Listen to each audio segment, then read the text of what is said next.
again, probably. Yeah, pretty much. And so that's where we pick up in 2 Samuel chapter 13. And let's start over the readings today, because I have no idea where we would be. Ellen, can you read for us 2 Samuel 13, verses 1 through 6, please? Now it came after that Absalom, the son of David, had a beautiful sister whose name was Tamar, and Amnon, the son of David, loved her. And Amnon was so frustrated because of his sister Tamar that he made himself ill, for she was a virgin, and it seemed hard to Amnon to do anything to her. But Amnon had a friend whose name was Jonadab, and the son of Shimei, David's brother, and Jonadab was a very shrewd man. And he said to him, O son of the king, why are you so depressed morning after morning? Will you not tell me? And Amnon said to him, I am in love with Tamar, the sister of my brother Absalom. Jonadab then said to him, lie down on your bed and pretend to be ill. When your father comes to see you, say to him, please let my sister Tamar come and give me some food to eat, and let her prepare the food in my sight, that I may see it and eat from her hand. So Amnon lay down and pretended to be ill. When the king came to see him, Amnon said to the king, please let my sister Tamar come and make me a couple of cakes in my sight, that I may eat from her hand. Thank you. Okay, question number 1. Who was Amnon's friend? Jonadab. And how else could we describe the relationship between Amnon and Jonadab? Cousins, right. So, we've got a pair of cousins here. And who was Amnon's brother? Absalom, okay. And who was Absalom's sister? Tamar. And so what does that make Amnon and Tamar? Brother and sister. Half siblings, yes. So then why is Amnon pursuing this relationship is not the right word, but it's the closest thing that I can say. Why is he pursuing this? Tim? Well, for one, I mean, legally he can't have her as his wife if he wanted to. Right. That's her half. So he doesn't have any really path to her. So he's trying, his desire for her is overcoming the opportunities that he has, which are none. And so that's why he's frustrated. Okay, frustrated. Frustrated is right. Maybe putting it a little bit mildly, but that's absolutely right. And what sort of person was Jonadab? He wasn't very good. He wasn't very good at all. He was sneaky, but he did it in a not good way. He just thought, well, if you want to get what you want, this is what you do. Yeah, we could. We could try to dress it up a little bit and say that, oh, he was clever, but that's not quite right. That makes it sound very innocuous. And this is a guy who is, he's sleazy, he's crafty, just not a good person at all. Number 2, what did Amnon fake in order to get David to let Tamar come to him? Illness. Why in the world does that help? What's going on? That's just strange, isn't it? Karen? Well, most parents, when their children are ill, they try to comfort them and give them what they want to make them feel better. And so David's just... Okay, so that's at least a start, from David's perspective. Amnon is saying, oh, I want Tamar to come take care of me. Why in the world does it have to be her? Oh, well, who cares? Whatever, just Tamar, go. And that probably explains most of it. But there's a little bit more detail in the ruse that Jonadab and Amnon are putting forward here. Steve? I think it's mostly just about the location. He had to get her to his room to do the evil thing he planned out, premeditated. It was just the best way that they came up with to get her there. Yeah. Again, best maybe not being quite the right choice of word, but I know what you mean. The most effective, right? Obviously, you could also say it's the worst way to get it done. It's just such a horrible thing that he is doing here. Go ahead, Karen. Is he inferring that maybe he's being poisoned and so he wants her to fix the food in front of him where he can see it so that he knows he's not being poisoned? That's the insinuation. He says it's not just that he's ill, but he's asked, or even if he is just ill, at least he's pretending that he is suspicious that he's being poisoned. And so he says, I don't trust anybody else. I only trust my sister Tamar. So send her over and I'll eat if she makes food right in front of me. But otherwise I'm not going to eat because I'm afraid that I'm being poisoned. Okay, so between the simple, he's sick, I'll humor him, whatever boneheaded thing he wants, whatever. Just give it to him and it'll make him feel better. And this insinuation that he thinks he's being poisoned and he doesn't trust anybody else to feed him except for his perfect sister Tamar. Between those two things, he gets her to his room. All right, let's keep reading. Tim, can you take verses 7 through 14? Then David sent to the house of Tamar, saying, Go now to your brother Amnon's house, and prepare food for him. So Tamar went to her brother Amnon's house, and he was lying down. And she took dough, kneaded it, made cakes in his sight, and baked the cakes. She took the pan and dished them out before him, but he refused to eat. And Amnon said, Have everyone go out from me. So everyone went out from him. Then Amnon said to Tamar, Bring the food into the bedroom, that I may eat from your hand. So Tamar took the cakes which she had made and brought them into the bedroom to her brother Amnon. As she brought them to him to eat, he took hold of her and said to her, Come, lie with me, my sister. But she answered him, No, my brother, do not violate me, for such a thing is not done in Israel. Do not do this disgraceful thing.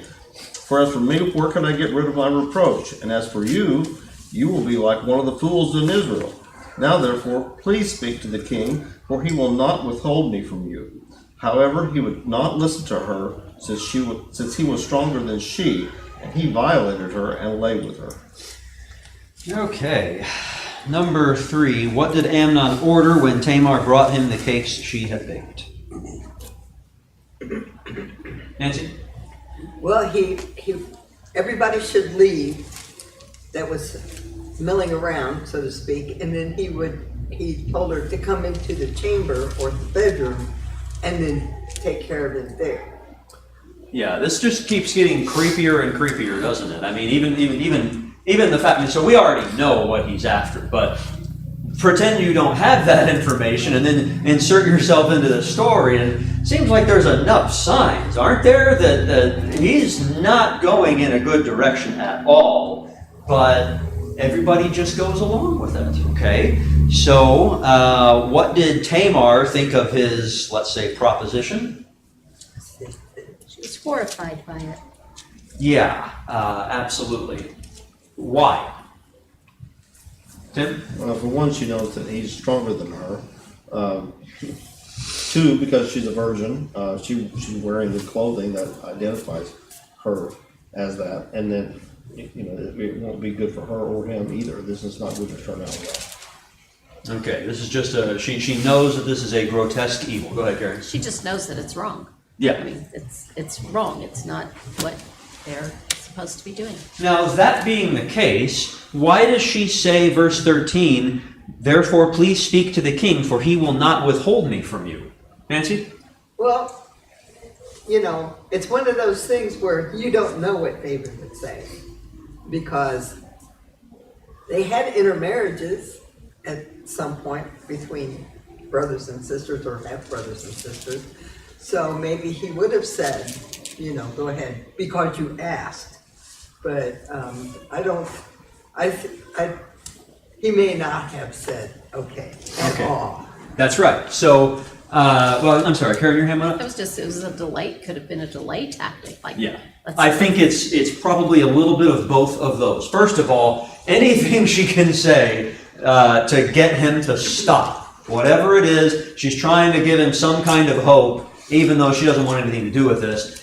But on top of that, it's a potential that David could give some kind of an exception in this case and sign off on it. Not that she's running into that with a big grin on her face or anything, but at least it would be better if she has to be taken, if she has to go be with Amnon, then at least it would be better for her if it were recognized as a legal thing. So, how did Tamar's delay, let's say, how did that affect Amnon's feelings? He didn't care. No. He didn't care. Didn't care, is not interested, he's just going to take what he wants. So at what point did this situation go off the rails? Tim? Well, the point where he's lusting after her, prior to even the plan. Yeah. All the way back in verse 1. Verse 1, after a time Amnon, David's son, loved her, Tamar. Now, can Amnon control the desires that come into his heart? Yes. To an extent. He can't control every single desire that ever pops up, but he can decide whether or not he's going to entertain and indulge those things. He can decide whether he's going to accept that or tamp it down and put it away and say, no, just because that thought popped up and I thought, hey, I might enjoy that, that doesn't mean that I need to continue going down that road at all. Karen? He was the oldest son, right? Yes. He's probably not had very many things refused him Most in likely. his lifetime. And the fact that this is something he got the idea in his head he wanted, and he was being told no, even if not directly no, just societal rules were Right. telling him no, you can't have it, made him just crazy because he's not used to being told no. I think that is exactly right. Did I see another hand going up? It was a duplication of her comment. So, Great minutes. that being the case, as Karen said, societal norms at least tell him that this is not acceptable. He knows that I think it was Tim said earlier, that he didn't have any legal path to her, so it seemed like it was an impossibility. Why don't we hear about and see situations like this all the time? Why don't brothers go crazy over their sisters all the time? Harley? Are you getting at the fact that David had more than one wife, and these were half siblings, and no matter how nice a woman is, trying to share your husband with other women is not going to go very well for anybody involved? Basically, yes. David's family does not reflect the pattern that God designed. What's the pattern that God designed? One man, one woman. A man and a woman. The two are joined together, they become one flesh, and then they produce children. Okay? a little microcosm of the heavenly union that God desires between himself and his creation. Not a man and a woman and another woman and another woman and another woman and another woman with a whole bunch of different offspring, so that it's all kind of muddled together and it's kind of confusing who is whose, and they're certainly not growing up together and living with each other all the time. And so of course there are going to be situations like this that pop up where you've got half siblings that don't have that familiarity, and I use that word carefully, that in part helps to put up some guardrails in our families between siblings. Karen? Would they have had like separate houses for each of his wives and those children? Would they have all lived separately, or were they raised together? I mean, I don't know how. Do you have any idea how that would have been? It depends on the situation. We do read in the next generation about Solomon and his family. He had far more wives even than David did. And I don't know if it's his first wife or it's the most prominent of his wives, is the daughter of Pharaoh. And he makes her a whole separate house for herself and presumably for her whole household. So there are elements of that. So there's probably some familiarity, but there's also quite likely, a lot of separate living spaces. Partially for reasons that Harley pointed out. They're just not going to get along all that well if they're all together in one place. Okay. So many things have already gone wrong that helped to bring about this catastrophe. Who should have prevented this act of incest? David. What's that? David did that. If you go back to the beginning, David. That's right. Now, given that he didn't, who else should have? Carrie? Well, you got Jonadab there. He should have told him, said, forget about this. Your dad will give you whoever you want to. Very much. Yeah. Amnon should have prevented it. Amnon should have. Amnon Jonadab should have probably prevented it. Amnon should have prevented it. Who else should have prevented it? Amnon. Every single person involved in this story should have prevented it. And as far as we can tell, the only person who tried was Tamar, who ends up being the victim. What a mess. It's what happens when we see sin and we don't do anything about it. Very often the person who is the least culpable ends up suffering for it. All right, let's keep reading. McKenna, can you take verses 15 through 22? Then Amnon hated her with a very great hatred, for the hatred with which he hated her was greater than the love which he had loved her. And Amnon said to her, get up, go away. But she said to him, no, because this was wrong, and sending me away is greater than the other that you have done to me. Yet he would not listen to her. Then he called his young man who attended him and said, now throw this woman out of my presence, and lock the door behind her. Now she had on a long-sleeved garment, for in this manner the virgin daughters of the king dressed themselves in robes. Then his attendant took her out and locked the door behind her. Tamar put ashes on her head and tore her long-sleeved garment which was on her, and she put her hand on her head and went away, crying aloud as she went. Then Absalom, her brother, said to her, has Amnon your brother been with you? But now keep silent, my sister, accuse your brother, do not take this matter to heart. So Tamar remained and was desolate in her brother Absalom's house. Now when King David heard of all these matters, he was very angry. But Absalom did not speak for Amnon, either good or bad, for Absalom hated Amnon because he had violated his sister Tamar. Thank you. Number 4. Into what did Amnon's love turn after he forced Tamar? Hate. Why?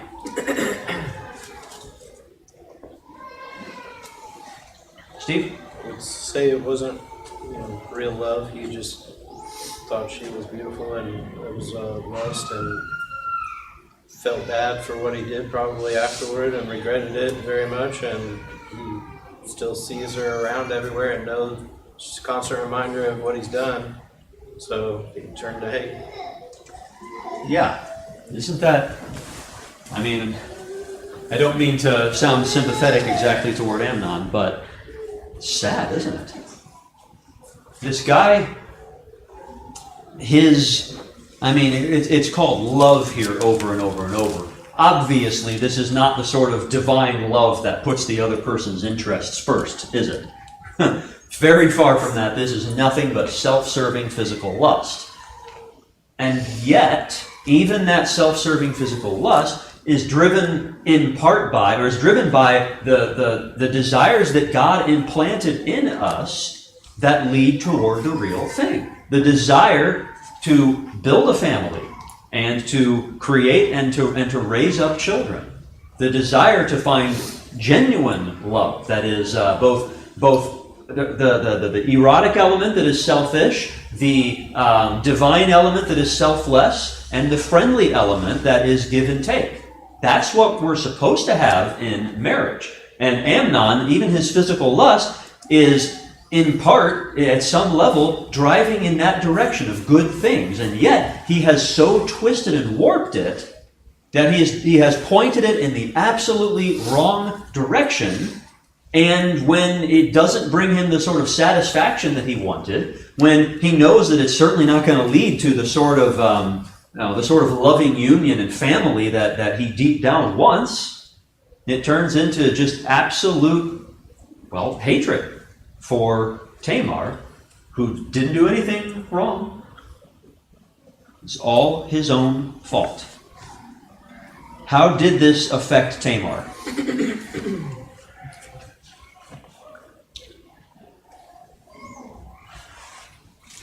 Nancy? She was shamed. She was, she felt shame. There was nothing that really she could do because she was not strong as Amnon. But and this took away her ability to even find a husband and to find a man to make a family with. It just took everything away from her. So that's even looking at it from sort of a practical point of view for the good of her future, and that's fair. But I don't think that's the most important aspect of it. Forget about her prospects for future marriage and child rearing and for having her own family. Just think about what this has done to her internally. She is forever damaged by this, and she feels terrible. The shame, the sort of societal implications are only a small part of it. And there's not really any coming back from this for her. Number 5, what did Absalom tell Tamar to do about the situation with Amnon? Tim? Keep it to herself, he said, do not take this matter to heart.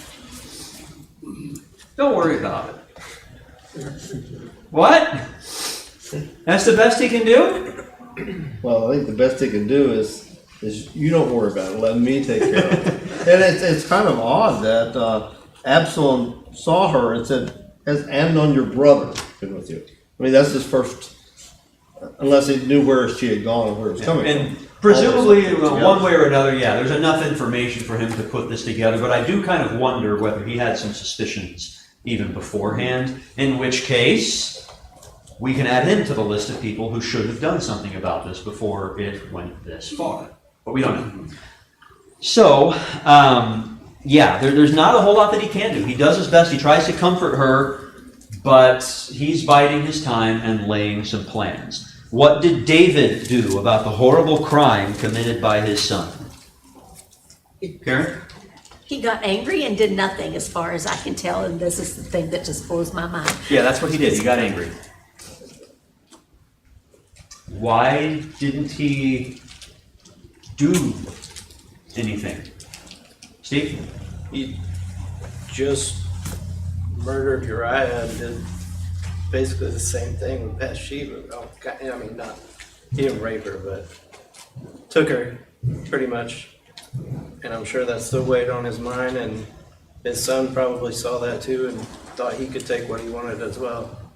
That's probably what's going on in David's mind. I don't feel like I can legitimately enforce these rules because I've broken them myself. Karen? Well, it also is a reflection of the place that women held in society in those days, women being somewhat less valued than men.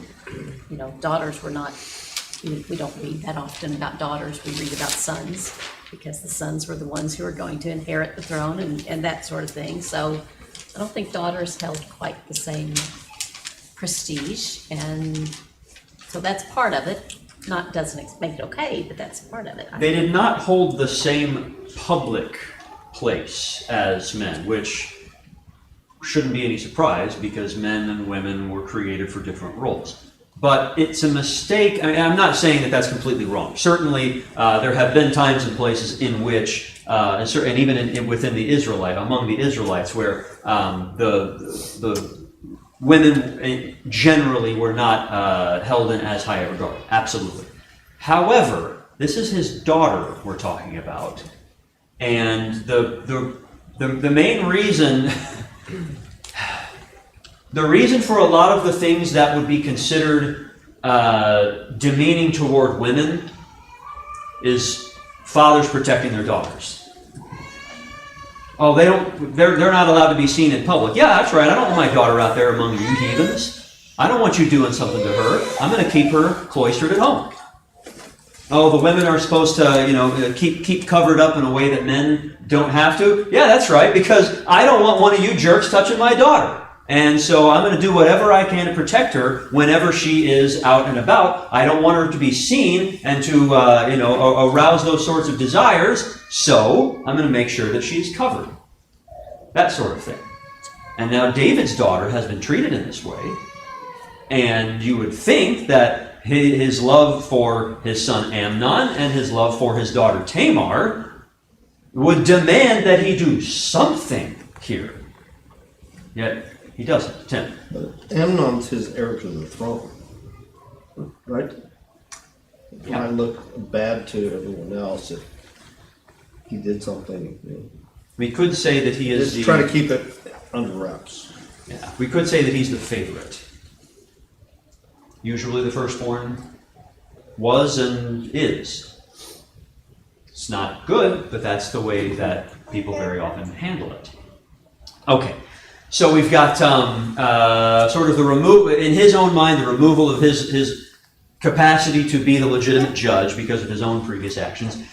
We've got some elements of the firstborn. We've got some elements of not treating his daughter the way that he ought to. I think there's at least one other thing in there, and anyone else have something else to add? I feel like I'm forgetting one, but we'll move on from there. Okay. Let's keep reading then. Brian, can you take verses 23 through 29? After 2 full years, Absalom had sheep shearers at Baal-Hazor, which is near Ephraim, and Absalom invited all the king's sons.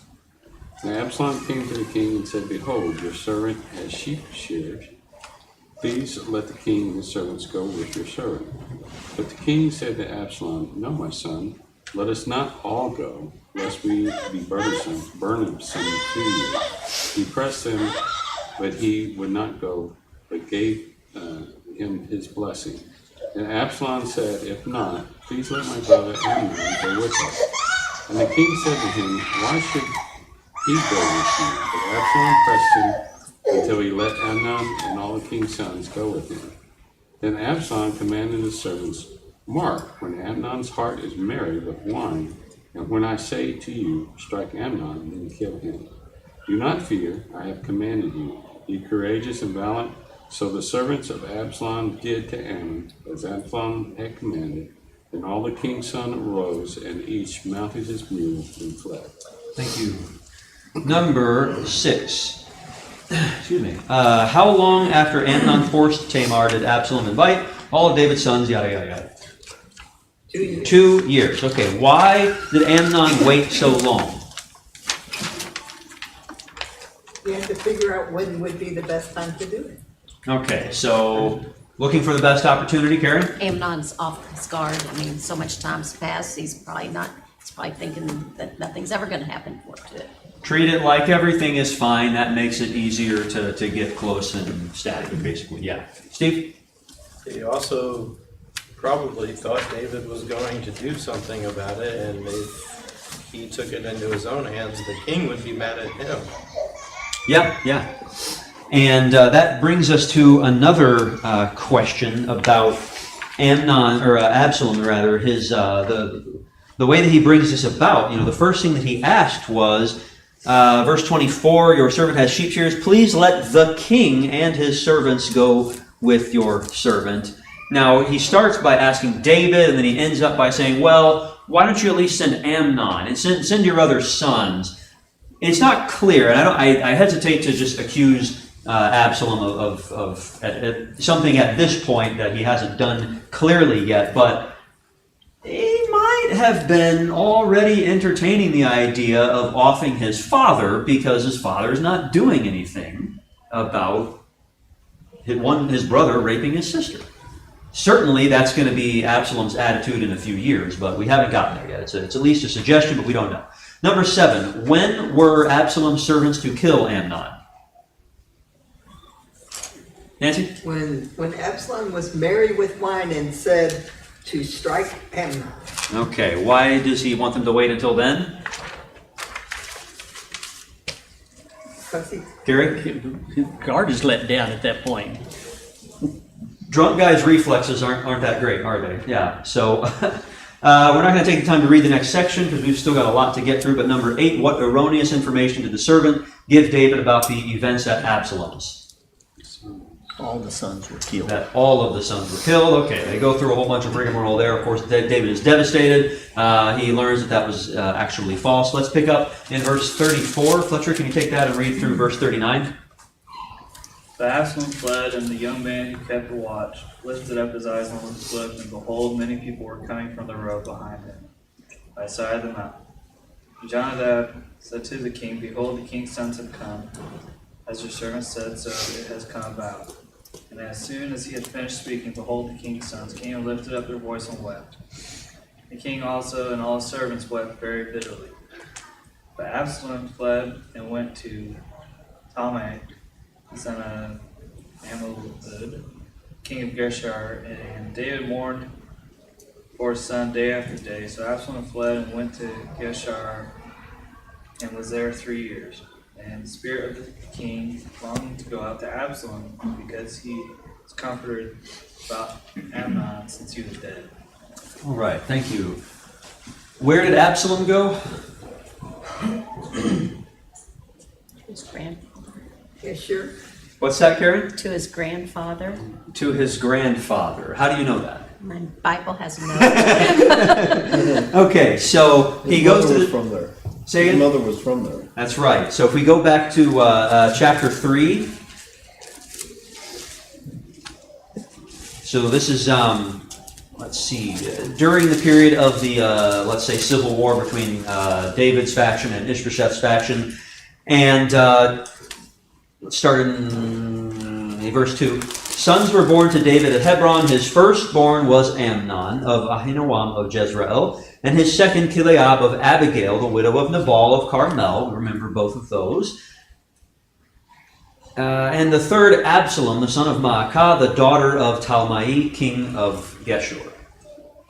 So by the time he was king, even just over Judah, during that period of 7 years, he's already making alliances. He's already taken the daughter of the king of another nation. I think it's to the north and north and the east of Israel and Judah. So he takes this other wife, and he has another child, and that is Absalom. So Absalom's father is King David, and his mother is the daughter of the king of Geshur. So he goes to Geshur, where his grandfather is, to take refuge with him. That makes some sense. It helps to explain the destination. What additional layer does it add to the mess? Steve? He moves up and heir to the throne now. That is true. It's not what I was thinking of, but that is also true. So now that Amnon is dead, Kileab, we never hear of him again, so it's assumed that he probably died during childhood.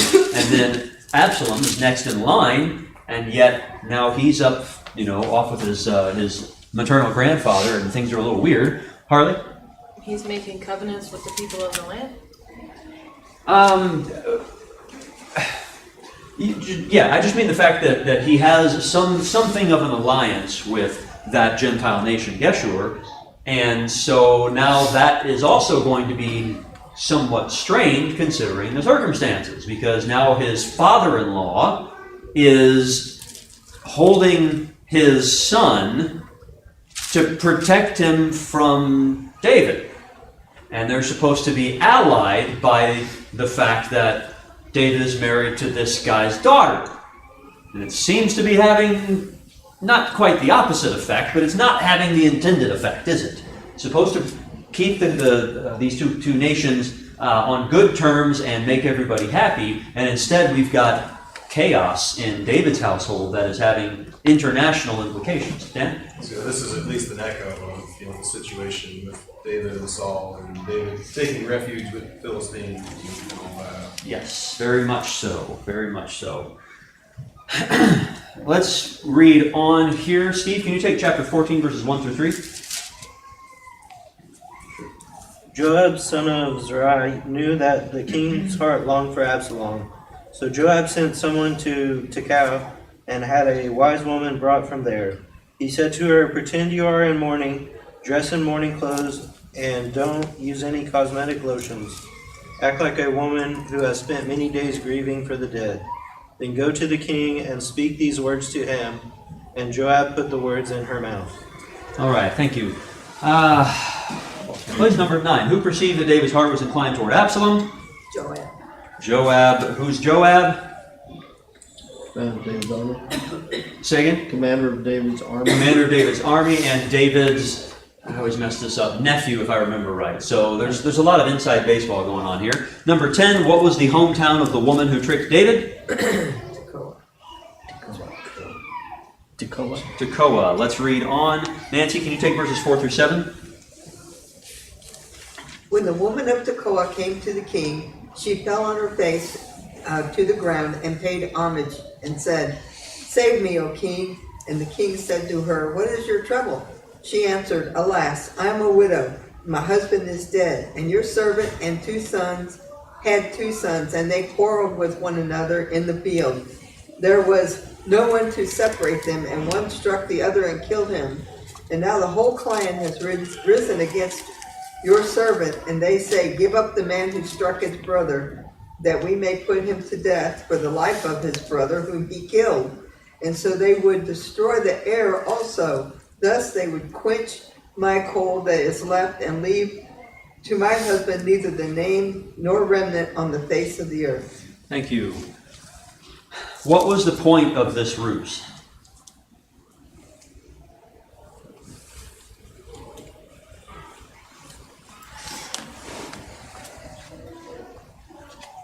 Mallory?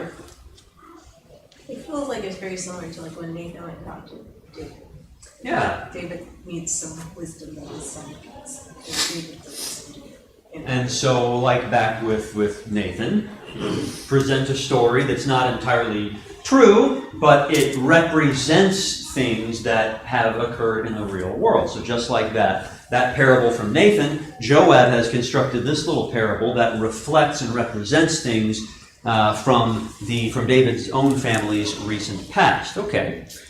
Whose parable was better, Nathan's or Joab's? Nathan's.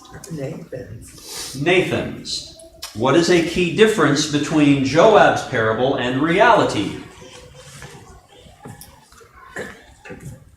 Karen? Well, the brothers, it wasn't premeditated. They just got into a fight. It was, not good, but it happened. That would be one, yeah. That's one of them. That's the one I get. Okay, so that's one pretty significant difference. That's the difference between, let's say, maybe to go to the extreme, difference between manslaughter and premeditated murder, which matters in God's law in the Old Testament. What else, Tim? And one's father and his sons, the other mother and his sons.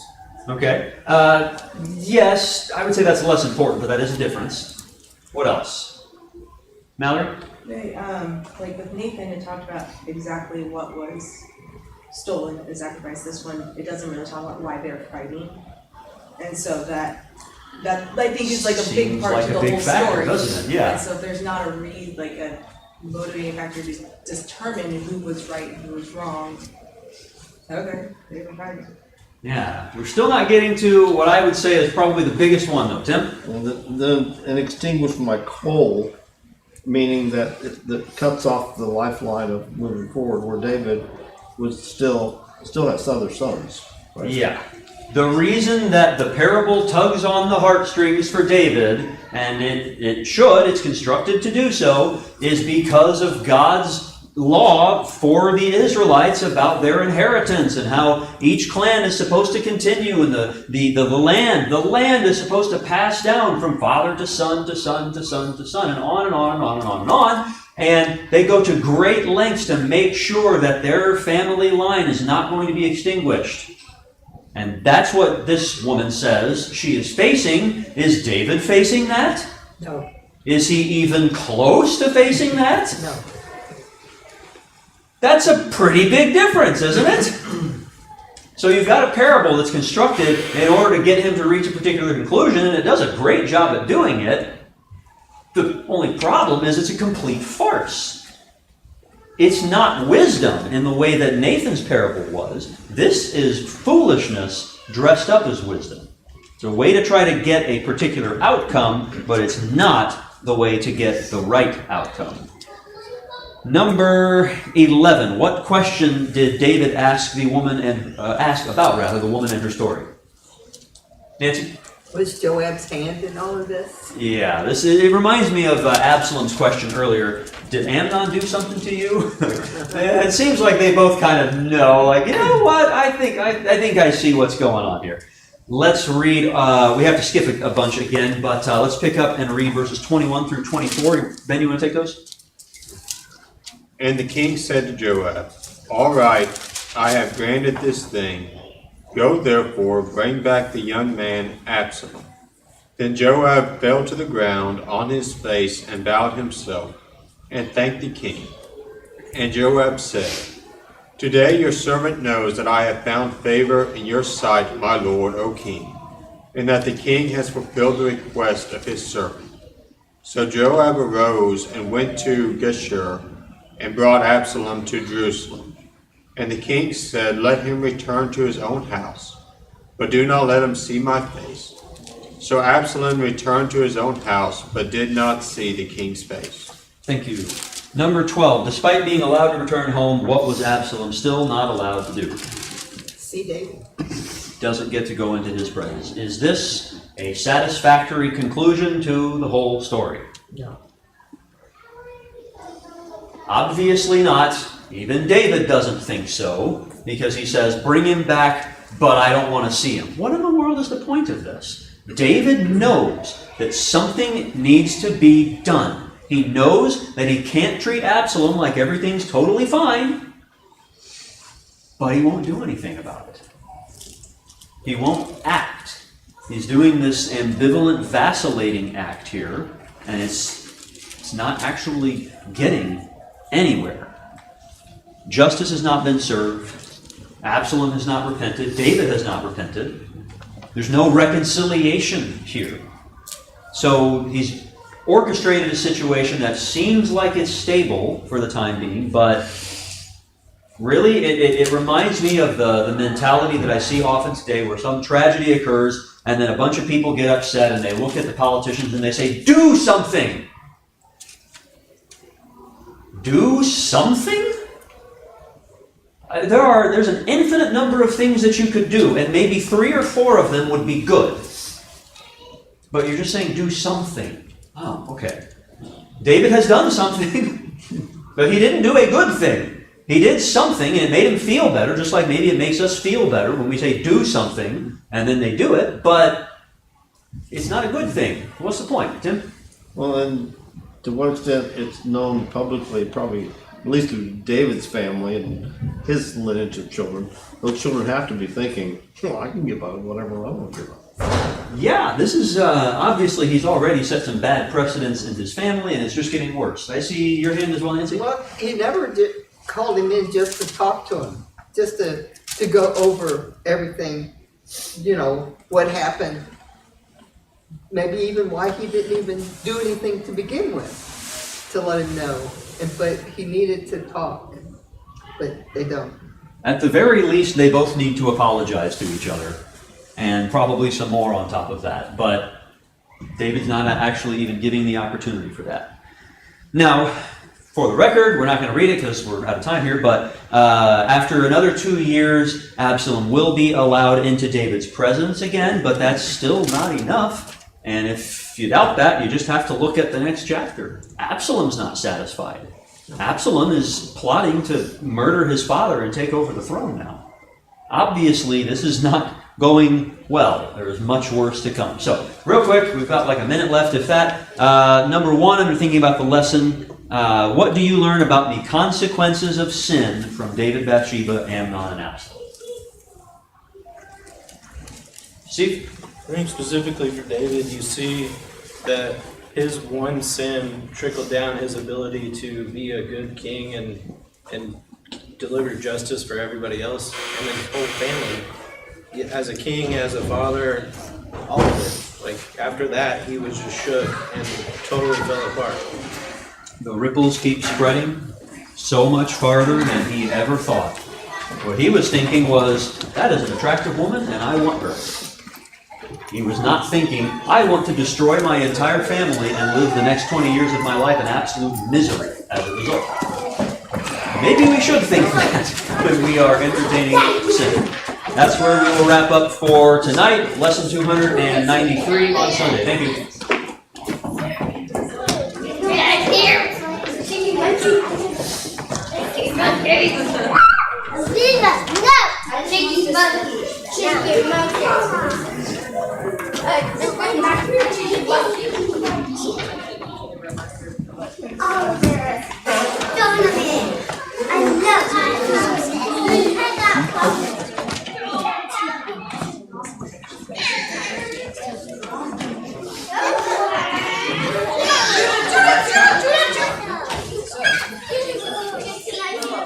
Thursdays we work out.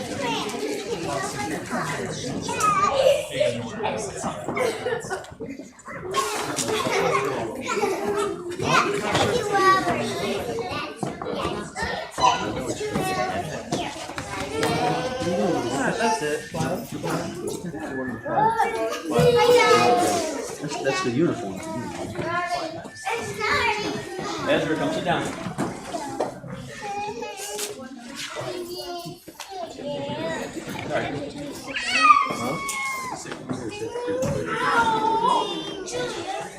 It looks bigger than the room. And it also looks like the chairs are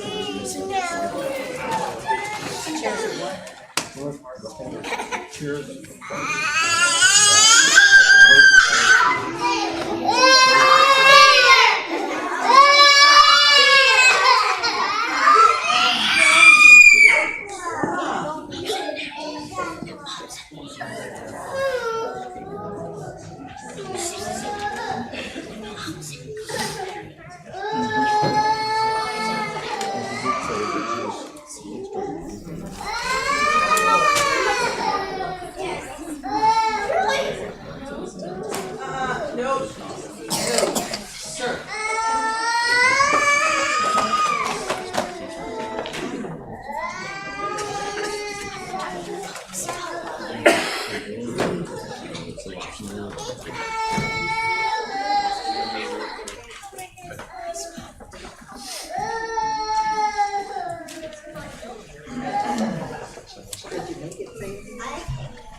Good evening. A very energetic crowd tonight. It's good to be back with you all. And I think we have just about everybody here after up and down a couple of weeks.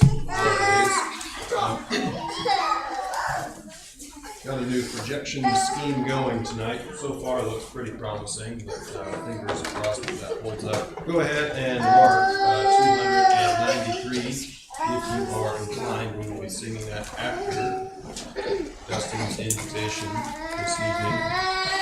And 293 after the invitation. Leading into that, though, we will sing 120.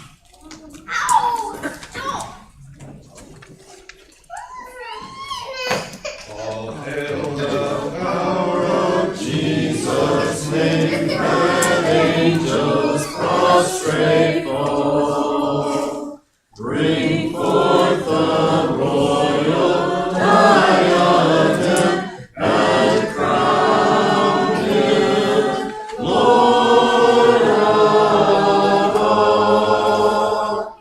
Bring forth the royal diadem and crown him Lord of all.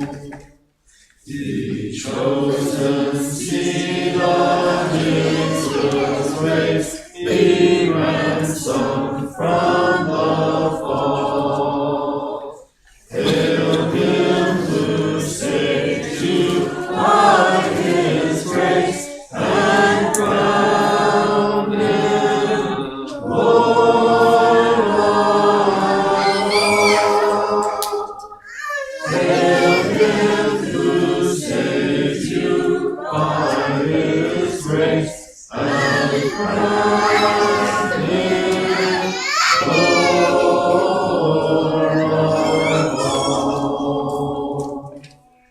Let every kindred, every tribe on this terrestrial ball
have to forgive my crude artistic skills, but if you take a look at that, you have any idea what it is?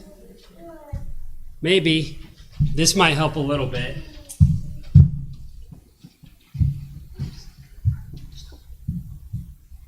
So that's a podium. And you're probably all familiar with what a podium is, but obviously first place is up top there, and then second place a little bit lower, and then last spot there, lowest point is third place. Well, most of you know that I used to compete in running and triathlon, so I've got a very heavy background in that. And in that world, we used to have a saying, the worst place you can get in a race, it's not last, it's fourth. Fourth is the worst place you can get in a race because you miss the podium by one spot. You're one spot away from winning, so to speak. I'm going to read from 1 Corinthians chapter 9, verse 24 real quick.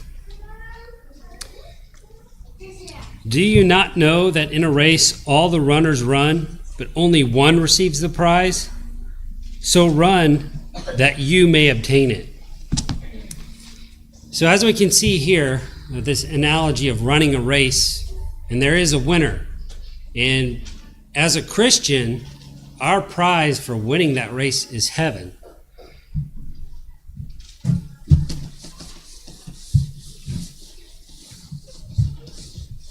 So it doesn't look like this anymore. It's much larger to accommodate everybody because we can all stand on that podium together. One receives the prize, but in this race, we can all be that one. You know, Dan picked out Victory in Jesus as our closing song tonight. It ties in very well. No coordination there. I love it when that happens. But we can all have victory in Jesus if we follow God's word and run that race faithfully and strong and finish according to God's rules. If you need help with that tonight, if you're struggling, if you need to become a Christian, do not hesitate. We are here to help you now as we stand and sing this song.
Come in Him, my broken spirit.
Again, to see everybody here at midweek. Dustin intimated a good opportunity for us all as we're thinking about the beginning of the new year, the endurance to get through it, and the goals that we're trying to set for ourselves and whatever else, that we've got one higher level goal and something that we can help each other with, but something we all ultimately need to be striving for.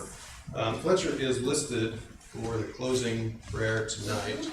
Are there any announcements that we need to make before we get into that? Tim? Jan's not feeling well tonight. In the last couple of days, finally came down with what everybody else seemed to be having.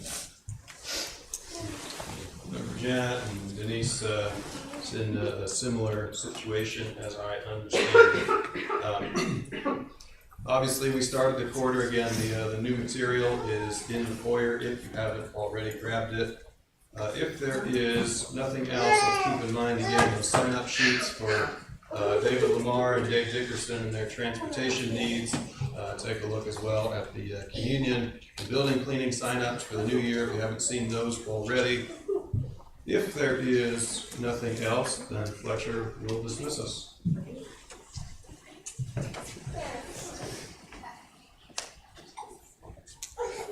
Let's pray. Dear Heavenly Father, thank you for this opportunity to come together to learn about you and to worship you. Pray that we always strive to be victorious and aim to get to heaven, be faithful to you. I pray that you would watch over Janet and Denise and Devin as well. Be with us throughout this week, and may we put into practice what we learned today. In Christ's name I pray. Amen.